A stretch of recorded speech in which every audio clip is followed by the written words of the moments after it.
as we consider this passage this morning. In Jesus' name, amen. 3 John verses 9, 10 and 11. And although verse 11 is not, in a sense, mentioning him, I believe that there's the thought of Diotrephes because of what it says, the result really of someone being evil. But we'll just read verses 9, 10 and 11 again together. 3 John verse 9, I wrote unto the church, but Diotrephes, who loveth to have the preeminence among them, receiveth us not. Wherefore, if I come, I will remember his deeds which he doeth, prating against us with malicious words, and not content therewith. Neither doth he himself receive the brethren, and forbiddeth them that would, and casteth them out of the church. Verse 11, Beloved, follow not that which is evil, but that which is good. He that doeth good is of God, but he that doeth evil hath not seen God.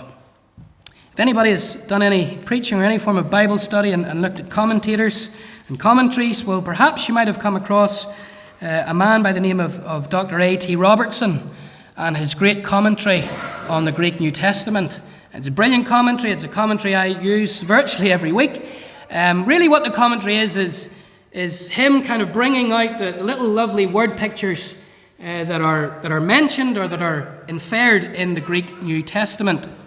So a man who comes up with that kind of a commentary, well, you're going to know he's going to be a very able man, great able preacher.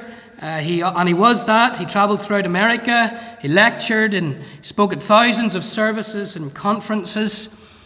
He was a Southern Baptist, and because of obviously his giftings, his talents, he was then frequently asked to write for the Southern Baptist magazine. And one of his articles that he wrote on this man Diotrephes, and he wrote of the bad conduct of a deacon. Now the result was that 25 deacons from various Baptist churches that subscribed to that magazine, they wrote to the editor to cancel their subscription as they contested that Dr. Robertson was writing about them. Now over the last few weeks as a congregation, we've understood what a deacon should be. And I've highlighted generally to you the general overarching need of a deacon is to be a servant. It's to be someone who serves Christ. And we saw last week that God blesses the service of a deacon, not just in terms of his own service, but even in the church and then in the community. But there are also bad examples of deacons. And as I've said, I believe this is a bad example, a man whose example we shouldn't follow, this man Diotrephes. Now, A.W. Tozer, probably renowned to some of you, or known to some of you, he offers an interesting insight into the classifying of characters in the Bible. What he really means is he's saying that all of the characters in the Bible, they fall into these four categories. And when you think about it, he's right. He says this, the four classes. Firstly, those who are great but not good. Secondly, those who are good but not great. Now think about it. Those who are neither good nor great, and those who are both great and good. What does he mean by that? What's the difference between being good and being great? Well, what he's really saying is this, that there are some individuals in the Bible, and they had a good character. They were known for their purity, but they were not renowned for their great works. Their great blessings, perhaps, that they brought to churches, to individuals, to whatever it might be. So they were good morally, but they were not necessarily remembered for what they did. But there are others then, and ethically, they maybe just didn't have the character of the good individual, but in the same sense, God used them mightily. So you could think, for example, of someone like Peter. Peter wasn't necessarily good in the sense that he made many mistakes, but he was great in the sense that he was mightily used of God. But he then goes on to say, in the third classification, there are those who are neither good nor great. In other words, they didn't have a good character, nor were they remembered for anything good that they did. In other words, they were remembered for the bad which they did. And I believe that that's the kind of man Diotrephes was. He probably felt that he didn't fall into the third category. He probably felt that he was good himself and probably felt that he was doing a great work for the Lord. But the reality is he was neither good. He didn't have a good character. And he certainly wasn't great in terms of what he accomplished for the Church of Christ, because verse 10 makes it abundantly clear that this man was a destructive influence to the church in Ephesus. Now, amazingly, he's only mentioned once in the Bible. These two verses, verses 9 and 10, and I believe verse 11 is certainly highlighting it at verses 9 and 10 as well, highlighting at Diotrephes. But as someone said, a commentator said, these three verses in 3 John tell you everything that you need to know about Diotrephes. You know why sometimes you hear a little snippet about someone, but someone says something along these lines? Well, that just says it all. That tells you everything that you need to know about that person. You only hear a little bit, but it just kind of sums them up. And that's really the thought here of verses 9 and 10. We're only given a little bit of information concerning this destructive deacon, but it says it all. It tells you exactly the kind of individual that Diotrephes was. Now, some believe he was a deacon, some believe he was an elder. We cannot really be too sure. As I've said, my own contention is that he was a deacon. But whilst he was a deacon, he wasn't a biblical deacon. And what I mean by that is he didn't conduct himself in the way the Bible tells us that deacons should conduct themselves. Warren Wiersbe writes, and he just sums up the influence and the testimony of this man like this: at the judgment seat of Christ, we'll discover how many hearts have been broken, how many churches destroyed because of the arrogant ministries of people like Diotrephes. As it says in verse 9, he loved to have the preeminence over them. You see, the majority of deacons are blessings to congregations, and there's no doubt about that. The Church of Christ needs deacons, and God has blessed the efforts and the endeavours of many good, sound, godly, faithful deacons. Pastors, elders would testify to that over and over again. But whilst the majority have a constructive influence, there are a small minority that have a destructive influence. And they not merely destroy and sully their own testimony, but they sully perhaps the testimony of others that they bring into their way of thinking and their way of conducting themselves. And ultimately they destroy the testimony of a congregation and the testimony of Jesus Christ. And that's the most important one. And folks, we want to avoid that at all costs. We do. And I trust that won't be the case in a few weeks' time. And in light of that, as you look at 1 Timothy 3 and as you look at Acts 6, as you think of a membership here and as you pray over what a deacon needs to be, I felt it appropriate to show you what a deacon shouldn't be. Because you need to know, yes, what you're looking for, but you also need to know what you're looking out for. And so let's do that this morning. And as I said, it gives me no great joy at all. And that's why I've left it to the last, because we've been very positive so far. And I trust that you have sensed that. And some have intimated they've felt the positive note of the preaching. And that's good, folks. And I trust that you have been encouraged by the possible benefits and blessings of these deacons in a few weeks' time. But we need to be warned as well. So let's look at what a deacon isn't, or as I've highlighted and headed this, Diotrephes, a destructive deacon. The first thought I want to leave with you is the arrogance he displayed. The arrogance he displayed. And in verse 9, John simply says, this is John the disciple, John the aged, John who wrote the Gospel of John, John who was with Jesus Christ. Verse 9, he says, I wrote unto the church. I wrote unto the church. So, what did he write? Well, as you've seen here, this is 3 John. This is the third epistle of John to the churches and predominantly to the churches in Ephesus. So this is obviously a follow-on of 1st and 2nd John, the books of 1st and 2nd John. And it seems that in some way, now listen carefully, that this man Diotrephes, he interfered with the influence of 1st and 2nd John in the churches to which it was written, to the churches in Ephesus. He interfered with either them being received, or else he interfered with them being read out in the church. I don't mean that he interfered with the contents, because then the books wouldn't be inspired. But that's what I mean by interfered. It seems that, remember, most of these letters, they were received by churches and they were then read publicly to the church. The church of Philippians received the book of Philippians, or church of Philippi received the book of Philippians, it was read out to them. The church in Colossae received the book of Colossians, it was read out to them. And so on, the 7 churches of Revelation, which we have looked at. And so I say that because of verse 9, it speaks of Diotrephes, who loveth to have the preeminence among them, receiveth us not. In other words, this man Diotrephes, through his interference, through his intervention, he ensured that the testimony of the apostles, the writings of John, were not received, or in some way were thwarted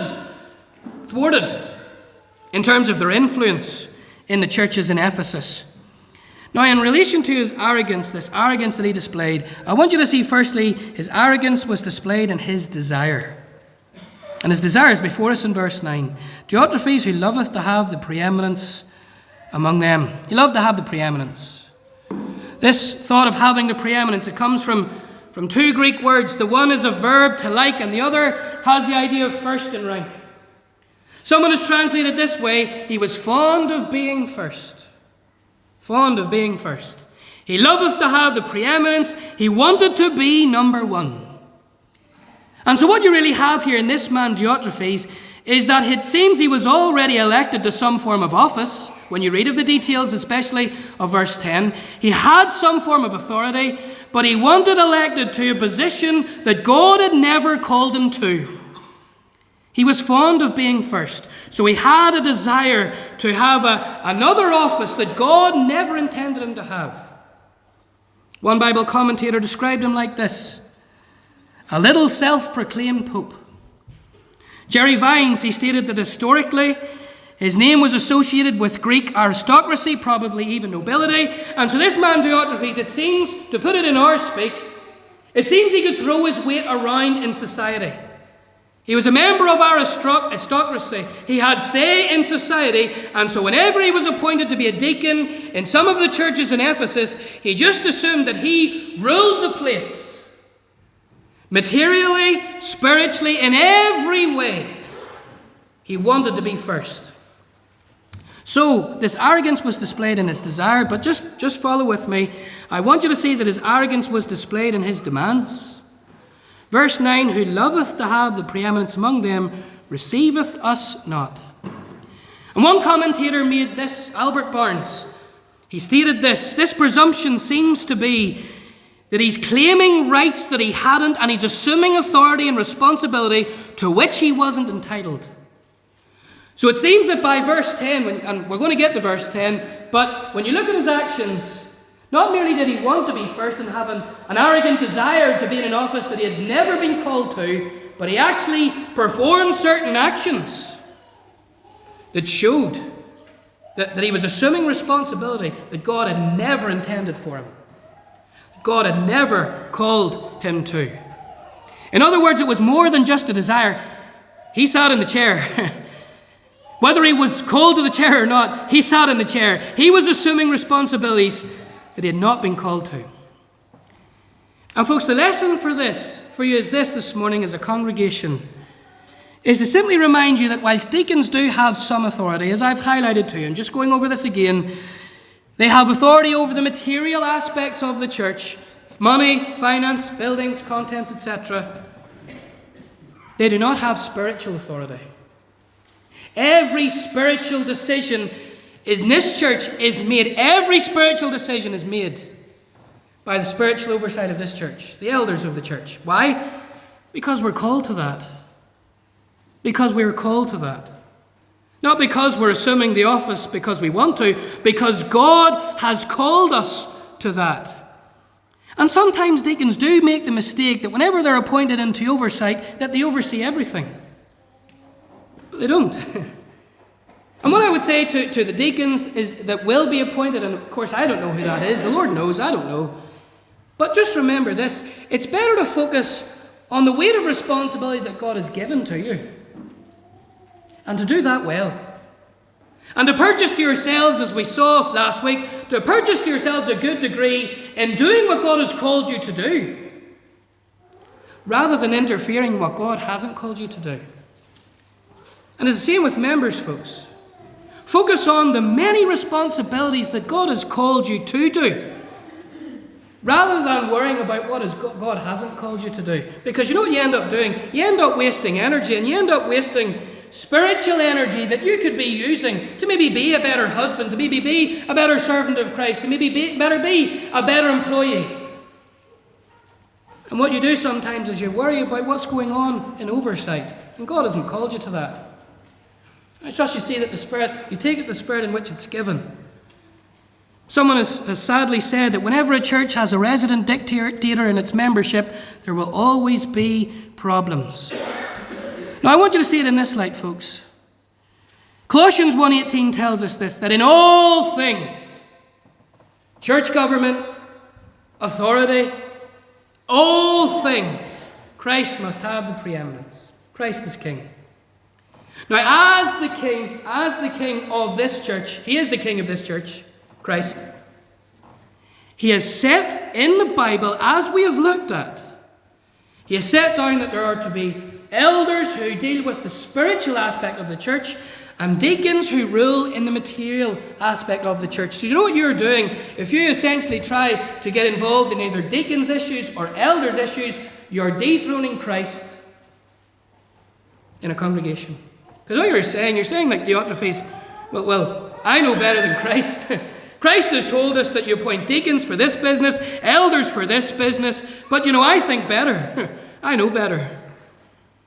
And what you're actually doing is you're taking the crown off the king as he rules over this church. That's a serious thing. A serious thing, folks. The story is told of two women in Shanghai, and they wondered if Hudson Taylor was ever tempted to be prideful because of all that he accomplished for God in China. And one came to his wife then, Maria, and they asked him the question. They said, well, was he ever tempted to be proud? And she then went to him and relayed the question, and this was his answer. Proud? Proud about what? He said, well, all the things that you've done. And Hudson Taylor said, I never knew you had done anything. And that's how we are to view how God blesses. Whether it is as an elder, whether it is as a deacon, whether it is as a teaching elder. It's God that does everything, folks. And in all things, he has the preeminence. It's not individuals like Diotrephes who want to have the preeminence. It's in all things, Christ has the preeminence in the church. So the arrogance he displayed. I want you to see secondly then the attacks he instigated. The attacks he instigated. You see, it seems that this man Diotrephes was being dealt with, or else his self-assumed authority was being questioned, and he didn't like that. He didn't like that. And therefore he goes on the offensive. Whenever individuals, sometimes when you have to deal with them, eventually they will go on the offensive. And sadly, this is what Diotrephes did. He started to attack. Now, in terms of these attacks, I want you to see that they were deceptive. Look at verse 10. Wherefore, if I come, I will remember his deeds which he doeth. This is John speaking.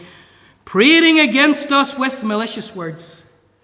So John actually writes here, the Apostle John the disciple who leaned on Jesus' bosom. This same man who was known for his love for Christ. There were individuals, and John says they were personally attacking him. That's amazing, isn't it?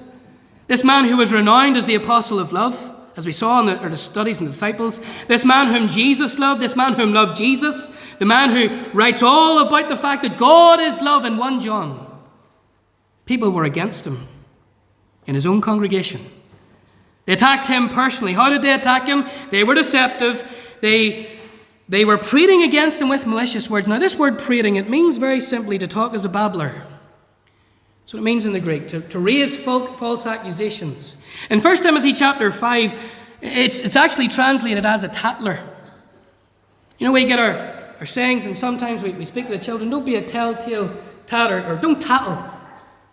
Don't just speak about silly stories.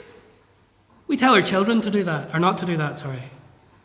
That's how the Bible describes this man, as a tattler, prating. He tattled, he was a silly telltale. That's what the Bible describes him as. Someone who went around and simply said that which wasn't true. Who told stories. But this wasn't just harmless chat. Look at verse 10 again. He prayed it against us with malicious words. You see, malicious words mean that they were intended to injure or harm. That's what malice is. When you say something, you're intending harm by your words. And I want you to see this then. He was so deceptive because on the outset, it just seems like a little story, a little bit of gossip. But all the while, he intended to injure or harm spiritually the testimony of John the disciple, of John, the one whom Jesus Christ loved, the one who loved Jesus. He didn't want John to have an influence in the church, and so he simply made up things, but they must have been serious, because he intended to harm. And what you here have is a deacon charged with material matters, getting involved in spiritual matters, laying empty but harmful charges, and being a coward, because verse 9 tells us that John wasn't even there to receive these accusations, so he's being a coward. He's not even saying it to John. He's saying it when John's away, when John's offside, behind his back. He's being cowardly.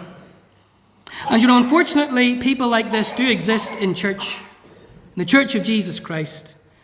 And what I would say to you this morning is this, folks, is that those individuals, they certainly shouldn't be deacons. They certainly shouldn't be deacons. As we saw last week, deacons should be individuals, or 2 weeks ago, individuals that are trustworthy. As we even looked at the wife of the deacon, as she is to be trustworthy, she is to be faithful, as he is not to, as we saw, as he is not to be double-tongued a few weeks ago. Say something to one person, but say something else to someone else. Because you know what? That kind of influence is destructive to a church.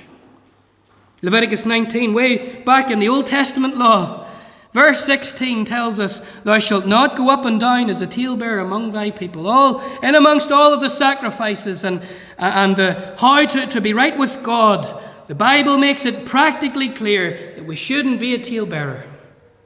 Proverbs 26, verse 20, and this is very good advice. "Where no wood is, the fire goes out. So where there is no talebearer, the strife ceaseth." Very simple picture, isn't it? You want to start a fire, you need wood. Where there's no fire, where there's no wood, there's no fire. Where there's no talebearer, there's no problem or fire in the church. That's what Proverbs 26, verse 20 says. Where there is no tale-bearing, there's no fire to put out. Just like where there's no wood, there's no fire. And so when you're thinking of and praying over a deacon, don't think about a deceptive tale-bearer who says silly but sadly hurtful things. Someone who is deceptive. But look at it, it goes a step further. He was deceptive, but also his actions were destructive. Verse 10, the second half of the verse. "Not content therewith, neither doth he receive the brethren, but forbiddeth them that would, and casteth them out of the church." You see, this man wasn't just content to spout empty, harmful rumors about John in the Church of Jesus Christ. He wasn't just content with that. Because it says in verse 10, "not content therewith." He wasn't content with the first half of verse 10. No. He wanted to see this place destroyed. Because his actions show that. "Forbiddeth them that would, casteth them out of the church." Do you know what really happened here was this? There were individuals who saw right through Diotrephes. They knew what John was. The aged man, the apostle of love, they knew that he had a gentleness and a meekness, that he had a godliness about him. And individuals in Ephesus knew that his letters would have had a good influence in the church, or even he himself, as he came and maybe ministered, they knew that he would have had a godly, gracious influence. And they saw right through Diotrephes, who obviously was nothing like that. And you know what they did? Well, verse 10, "forbiddeth them that would." In other words, it seems that this man Diotrephes, and that's what I mean by him assuming an office that he wasn't called to, it seems that he just took it upon himself to find out who was for John and say, "Look, you're not welcome here." He forbiddeth them that would. He forbid those who were for John and for his influence and for the influence of his letters. And that's why I think he was a deacon. Because if he was an elder, he would have had the power to excommunicate or to remove from membership.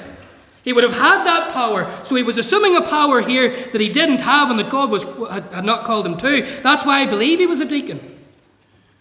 He would have had that power. So he assumes this power.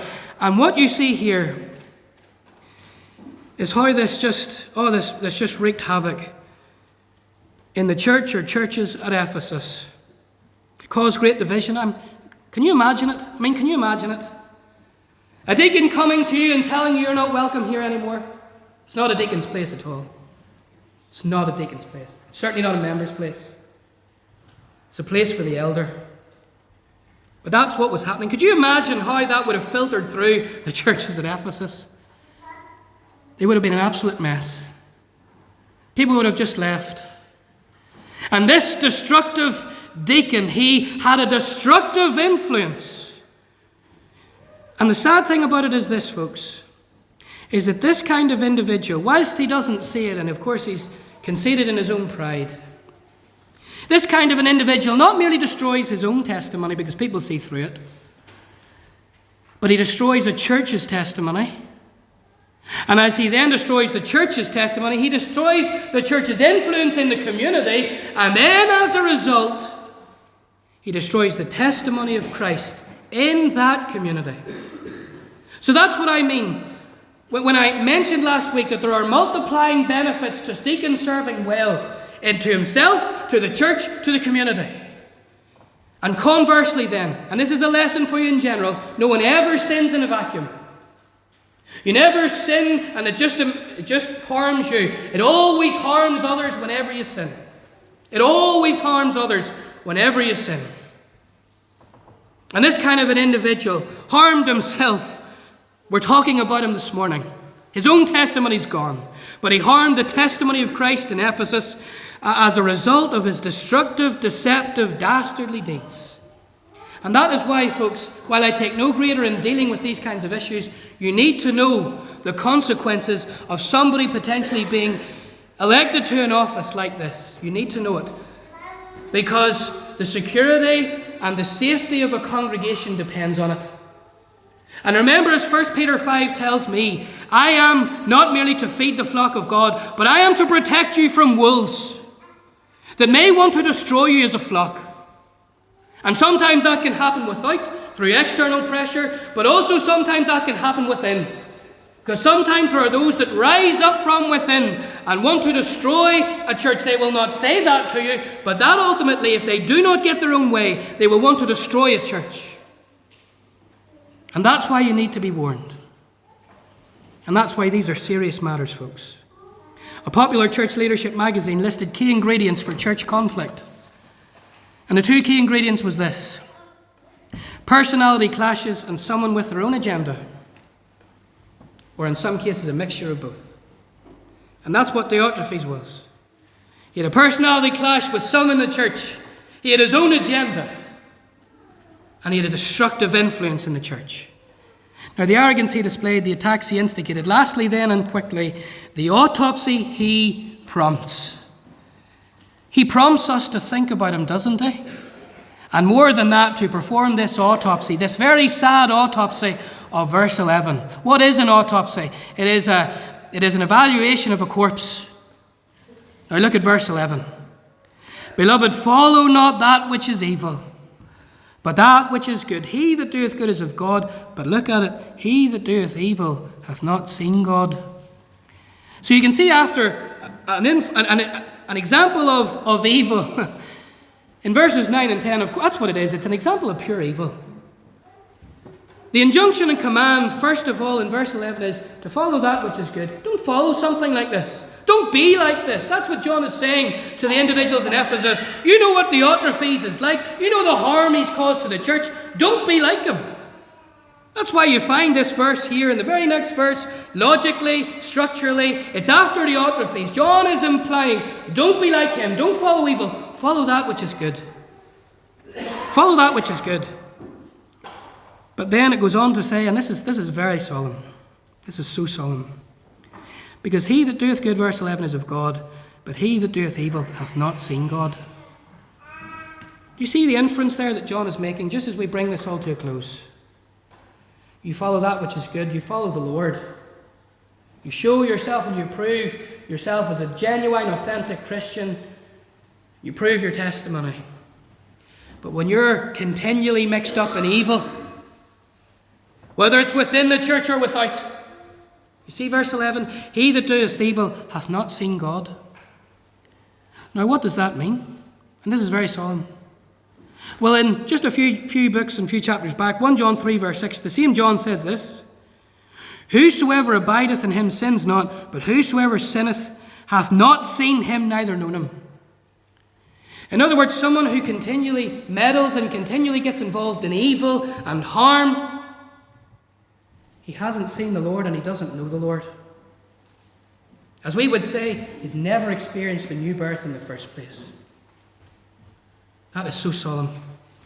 And it seems to be that John is inferring that Diotrephes never saw the Lord, that he never was saved in the first place. And he showed through certainly how he conducted himself, they had never the new birth at all. Oh yes, externally he may have been a man of gifting, a man of talent. Externally he obviously carried himself. He was a member of aristocracy. That's possibly why he was put into the office of the diaconate. But inwardly, he was like those in Matthew 23. Inwardly, it was like a dead old cave full of rotten man's bones, as it says in Matthew 23. Externally clean, squeaky clean, whitewashed caves, but inwardly, no purity, no testimony, because he didn't know the Lord. You see, the destructive deacon, as we bring this to a close, he divides outsiders' opinions about the church, but he also divides opinions about himself. You think about that. Some people think, well, he must have been saved. Sure, he held office. But others take the Bible and they see what a Christian is and what a Christian should be and what is expected of a Christian. And they come to the conclusion of John, he never knew the Lord. Now, folks, this is a travesty. This is a travesty.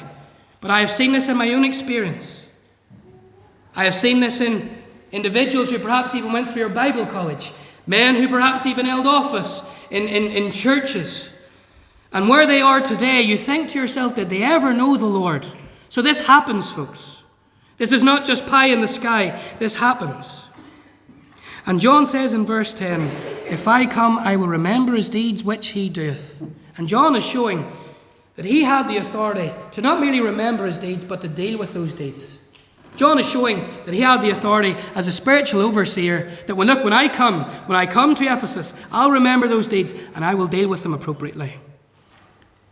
As the Bible tells us in Matthew 16, folks, it was given to the apostles the keys of the kingdom. What does that mean? It is given to spiritual oversight the authority to exercise discipline. That's what it means, really, in a nutshell. We could go on, but that's essentially what it means. And it seems John exercised discipline on this man, Diotrephes, because he remembered his deeds. And so, folks, it has been a solemn word from the Lord this morning, but I feel a necessary word. And may God write his word in our hearts, that we will be kept and spared as a congregation from this, as members, as deacons, as elders, that God will keep us pure. And in days to come, God will move, and God will lead and guide.